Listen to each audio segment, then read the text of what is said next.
సరే ఉద్యమం ఎవరు చేసినా ఉద్యమం ప్రజలందరూ కలిసి చేసిండ్రు. ఉద్యమం ఏ ఒక్కరి సొత్తు కాదు. ఎవరు ఇందులో తెలంగాణలో తెలంగాణ వాదులు లేకుండా ఉద్యమం లేని వీళ్ళందరూ కలిసి ఉద్యమం చేసిండ్రు. ఒకటి ఇది ఒక ఎత్తు అయితే, పార్లమెంట్ లో జరిగినటువంటి సంఘటనలు అనుకుంటే తెలంగాణ బిల్లు పాస్ కావడానికి పార్లమెంట్ లో జరిగినటువంటి అనేక సంఘటనలు కూడా కొంచెం అర్థం చేసుకుంటే హరీష్ రావు గారు బాగుంటది. ఇది నేను కూడా ఓపెన్ గా మాట్లాడుతూ ఉన్నాను. ఎందుకంటే ఒకవైపు సోనియా గాంధీ గారు నిర్ణయం తీసుకున్నారు, బీజేపీ బలపరిస్తేనే తెలంగాణ సక్సెస్ అవుతుంది కాబట్టి బీజేపీని కూడా ఈ నిర్ణయం తీసుకునే విధంగా ఒప్పించండి అంటే, ఆ రోజు అందరూ సుష్మా స్వరాజ్ గారు స్వయంగా పార్లమెంట్ లో మేము ఈ బిల్లు మద్దతు చేస్తాము, మీరు బిల్లు పెట్టండి, ఇందులో ఏమాత్రం ఇబ్బంది లేదు, మేము పూర్తిగా మద్దతు చేస్తామని చెప్పి బీజేపీ వైపు నుంచి సుష్మా స్వరాజ్ గారు స్పష్టమైనటువంటి హామీ ఇచ్చారు. దాని తర్వాత పార్లమెంట్ లో జరిగినటువంటి రగడ చూస్తుంది కదా, తెలంగాణ కాంగ్రెస్ ఎంపీలు ఎంత కొట్లాడిండ్రు. పొన్నం ప్రభాకర్ గాని, మధు యాస్కి గాని, అప్పుడు కాంగ్రెస్ లో ఉన్న కేశవరావు గారు కానీ వీళ్ళంతా కాంగ్రెస్ పార్టీ ఎంపీలు అప్పుడు పార్లమెంట్ లో ఉన్న వాళ్ళు విపరీతంగా ఫైట్ చేసినారు. మనకు విజువల్స్ కనబడతా ఉంటాయి. ఎక్కడ కేసీఆర్ గారు పోయి సుష్మా స్వరాజ్ వెనక దాక్కున్నటువంటి విజువల్స్ మనం చూస్తాం కదా. వీళ్ళిద్దరే మాట్లాడుతున్నారు, వీళ్ళిద్దరే కాదు, వీళ్ళ పక్షాన్ని మేము అందరం ఉన్నాం, మేము మాట్లాడుతున్నాం పార్లమెంట్ లో, అందరూ తెలంగాణ కోసం మాట్లాడుతున్నారు అని చెప్పి అన్ని రాష్ట్రాల ఎంపీలు కూడా మద్దతు చేసే విధంగా ఆ రోజు కాంగ్రెస్ బీజేపీ కలిసి పనిచేస్తే కదా తెలంగాణ రాష్ట్రం వచ్చింది. మరి ఇంత సోయి లేకుండా హరీష్ గారు ఎందుకు మాట్లాడుతున్నారు? నేను ఇంకొక మాట్లాడాడు ఏంటంటే, రేవంత్ రెడ్డి సభలకు కేవలం 500 మంది వరకు వస్తున్నారంట. రేవంత్ రెడ్డి సభలే కాదంట, కాంగ్రెస్ ఏమో మైగ్రేషన్ అంట, బీఆర్ఎస్ ఏమో ఇరిగేషన్ అంట. ఈ మాటలు మాట్లాడుతూ ఉన్నారు. అసలు బీజేపీకి డిపాజిటే రావు, అభ్యర్థులు లేరు, కాంగ్రెస్ పార్టీ లేదనేటువంటి మాటలు చెప్తూ ఇంకా బీఆర్ఎస్ రాజ్యము తెలంగాణకు కాంగ్రెస్ బీజేపీ సహకరించలేదనేటువంటి మాటల్ని స్పష్టంగా అని బహిరంగ మాట్లాడే మాటలు చెప్తా ఉన్నాను. సుజాత గారు ఎట్లా చూడాలి వీటిని? అసలు ఇస్తాం ఈ రోజు ఇస్తాం, చాలా స్ట్రాంగ్ డోస్ ఉంటది, ఆయనకి ఏం భయపడకండి.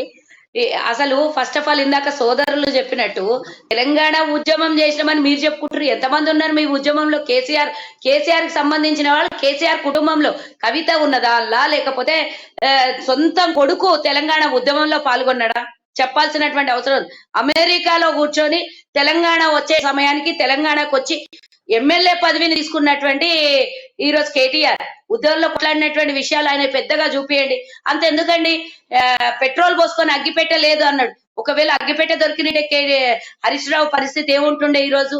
అట్లా రెచ్చగొట్టి తెలంగాణ ప్రజలు 1200 మంది చచ్చిపోవడానికి కారణమైనటువంటి హరీష్ రావు, అసలు ఇక నేను సిగ్గుందని కూడా అనలేను, కానీ నాకు ఒక మంత్రిని ఆ విధమైనటువంటి వ్యవహారం చేస్తుంటే హరీష్ రావుకి, ఆ రోజు ఇడ్లీ తిని బాతుల్లో దాచుకున్నటువంటి కేసీఆర్ తెలంగాణ ఉద్యమం గురించి, తెలంగాణ పోరాటం గురించి, తెలంగాణ జేఏసీ గురించి, తెలంగాణ మిలియన్ మార్చ్ గురించి, తెలంగాణలో చచ్చిపోయినటువంటి వాళ్ళ గురించి అవమానిస్తున్నాడని 100% అనుకోవాలి. ఎందుకంటే ఇది కాంగ్రెస్ బీజేపీకి అంటున్న విషయం కాదు, కేవలం బీఆర్ఎస్ నాయకులు కొట్లాడి తెచ్చుకున్న తెలంగాణ మాట్లాడుతున్నటువంటి సందర్భం. వాళ్ళ అంతరార్థం అదే, మేము మాత్రమే కొట్లాడాం, మేము మాత్రమే దీనికి ఆధిపత్యం చెలాయిస్తాం, మాది గడిల పరిపాలన, నీ అంత పరిపాలన అని, మాకు మాత్రమే హక్కు ఉంది తెలంగాణ మీద అని చేస్తూ చెప్తున్నటువంటి విషయం మనం గుర్తించుకోవాలి. జయశంకర్ గారిని ఎక్కడ గుర్తించే విషయం ఉందా? ఇప్పుడు అందరు తిడతారు కాబట్టి ఈ 20 రోజుల ఉత్సవాల్లో ఆయనది ఒక రోజు ఒక పాటు పెట్టారు అంతే, తప్పించి ఆయనను స్మరించిన రోజులు ఉన్నాయా? ఆయన ఎప్పుడో చెప్పిండు కేసీఆర్ చేతిలో పెడితే కథమైపోతుందని, బతుకుండంగా చెప్పిండు. చనిపోయిన తర్వాత ఈ రోజు కనుక ఆయన చూసినంటే అసలు మామూలు సావు కాదు, ఆత్మహత్య చేసుకొని చనిపోతుండే జయశంకర్ గారు. అలాంటి పరిస్థితికి తెలంగాణను తీసుకొని వచ్చాడు. ఇంకో విషయం అండి, తెలంగాణ బిల్లు పాస్ అయ్యే రోజు కేసీఆర్ కనీసం పార్లమెంట్ లో ఉన్నాడా? బిల్లు పాస్ అయిన రోజు కేసీఆర్ ఉన్నాడా? ఆ రోజు కాంగ్రెస్ పార్టీ, అంత మెజార్టీ ఉన్న Congress party, of course BJP కూడా సహకరించిండొచ్చు. రాజ్యసభలో బిల్లు పాస్ అయిన తర్వాత సోనియా గాంధీ గారి నిర్ణయం తీసుకున్నటువంటి నిర్ణయం చూడండి, కాళ్ళు పట్టుకున్నారు తెలంగాణ ఎంపీలు. సో ఈ స్పీకర్ గారివి, అలాగే రాజ్యసభలో ఉన్నటువంటి రాష్ట్రపతివి కాళ్ళు పట్టుకున్నారు.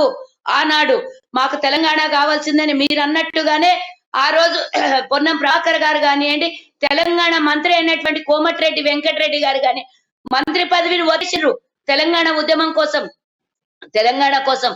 మీరు ఆ రోజు అధికారంలో ఉన్నారు. ఆంధ్ర వాళ్ళు 75% అగనెస్ట్ చేసిన చిన్న శాతం ఉన్న తెలంగాణలో కాంగ్రెస్ పార్టీలు ఓడితే ఓడినాం, గెలిచినాం. కానీ తెలంగాణ ఆకాంక్ష నెరవేరాలని వాళ్ళ పదవులను త్యాగం చేసుకొని తెలంగాణ కోసం పార్టీలో, సొంత పార్టీలో విభేదాలు తెచ్చుకొని వాళ్ళని వ్యతిరేకంగా ఆ రోజు మీలాగా ఇట్లాంటి గుడుపుటాని వేషాలు లేదు. తెలంగాణ నాయకులందరూ ఏకతాటి మీదకి వచ్చి ఆంధ్ర పెత్తందారులు అంటే సొంత పార్టీ నాయకులను కూడా వ్యతిరేకించి తెలంగాణలో మా భవిష్యత్తు మారుతుందని ఆనాడు కొట్లాడినటువంటి మా ఎంపీలే గాని, మా నాయకులే గాని, మా ఎమ్మెల్యేలే గాని గుర్తు లేదా? కేవలం ఒక విజయశాంతి కేసీఆర్ తోనే తెలంగాణ రాలేదు. కాంగ్రెస్ పార్టీ పూర్తి స్థాయిలో నిర్ణయం తీసుకున్నది. కాంగ్రెస్ పార్టీ సోనియా గాంధీ గారు ఇచ్చినటువంటి వాగ్దానము, నేను ఇచ్చిన తెలంగాణ ప్రజలకి నేను ఇచ్చిన వాగ్దానం చేసిన కాబట్టి ఓడినా గెలిచిన ఆంధ్ర వాళ్ళు పూర్తిగా రాజ్యసభలో బిల్లు పాస్ అయిన తర్వాత దీన్ని మళ్ళీ ఇబ్బంది పెడతారు లోక్సభలో బిల్లు పాస్ కాకుండా అని రాత్రికి రాత్రి చేసినటువంటి విధానం మనం చూసినాం. వీళ్ళు మాట్లాడతారు బిల్లులు లైట్లు బంద్ చేసుకొని తెలంగాణ ఇచ్చిందని బీజేపీ కూడా ఈరోజు మాట్లాడుతుంది, ప్రధానమంత్రి కూడా మాట్లాడతారు. కానీ ఆ రోజు ఎంత డేర్ చేసింటే తెలంగాణలో అధికారాన్ని కోల్పోతాం గెలుస్తామేమో అనుకుని ఉండొచ్చు 1%. కానీ పూర్తిగా ఆంధ్రప్రదేశ్ లో అధికారాన్ని కోల్పోయి దేశంలో అధికారాన్ని కోల్పోయి తెలంగాణ ఆకాంక్షల్ని నెరవేర్చిన కాంగ్రెస్ పార్టీ ఈ రోజు కాంగ్రెస్ ఏం చేసింది? కాంగ్రెస్ ఉనికి లేదు, కాంగ్రెస్ పార్టీ లేదు అని చెప్పడానికి సిగ్గుందా అని నేను అడుగుతున్నా. ఒక మంత్రి స్థానంలో కూర్చున్న హరీష్ రావు నిన్న మొన్నటి నుంచి చాలా పెద్ద పెద్ద మాటలు మాట్లాడుతున్నావు. ప్రెస్టేషన్ ఎక్కువైంది మీకు. మొన్న ప్రియాంక గాంధీ గారు వచ్చినప్పుడు కూడా నువ్వు నీ మంత్రి మన ఐటీ శాఖ మంత్రి అయినటువంటి కేటీఆర్ ఆవో దేకో సీకో జావో అంటారా మీరు? అసలు ఆమె ఇయ్యకపోతే సోనియా గాంధీ ఇయ్యకపోతే తెలంగాణ అని బోర్డెక్కడ ఉంటుండే? తెలంగాణలో మీరు ఈ మంత్రి పదవులను ఎక్కడి నుంచి సాధిస్తుంటారు? ఒకవేళ తెలంగాణ ఇయ్యకపోతే అఫ్ కోర్స్ నేను ఈ రోజు చెప్తున్నా, తెలంగాణ ఇయ్యకపోతే కాంగ్రెస్ పార్టీ 100% ఈ 10 ఏళ్లు కూడా అధికారంలో ఉంటుండే ఆంధ్రప్రదేశ్ లో. కానీ అధికారాన్ని కోల్పోయినాం మేము. మీకు ఈరోజు తెలంగాణ సీట్ లో ఆ మంత్రి పదవిలో కూర్చోవడానికి కర్త కర్మ క్రియ కారకులు కాంగ్రెస్ పార్టీ. ఈరోజు తెలంగాణ ఇచ్చినటువంటి ఎందుకు మీ మామని అడగరాదు, చెప్తాడు అసెంబ్లీ సాక్షిగా. ఈరోజు సోనియా గాంధీ గారి ఇనిషియేటివ్ తీసుకోవడం వల్లనే తెలంగాణ సాధ్యమైందని మీ సొంత మామనే ఈరోజు ముఖ్యమంత్రినే అసెంబ్లీలో చెప్పిండు. ఎవరు ఏం చెప్పినా అబద్ధాలైనా నిజాలైనా ఇది మాత్రం నిజమే అని చెప్పినటువంటి మాట మర్చిపోయినవా? సోనియా గాంధీని తిడతావు, రాహుల్ గాంధీని తిడతావు, రేవంత్ రెడ్డిని తిడతావు, ప్రియాంక గాంధీని తిడతావు. అసలు గౌరవించే సంస్కారమే మీకు లేదు. నిజంగా ఉద్యమకారుల్ని కనీసం మమ్మల్ని వదిలేసేయండి, మేము ఇచ్చిన తెలంగాణ వదిలేసేయండి. కానీ ఈరోజు తెలంగాణలో పోరాటం చేసిన ఎంత మందిని గుర్తిస్తున్నారు?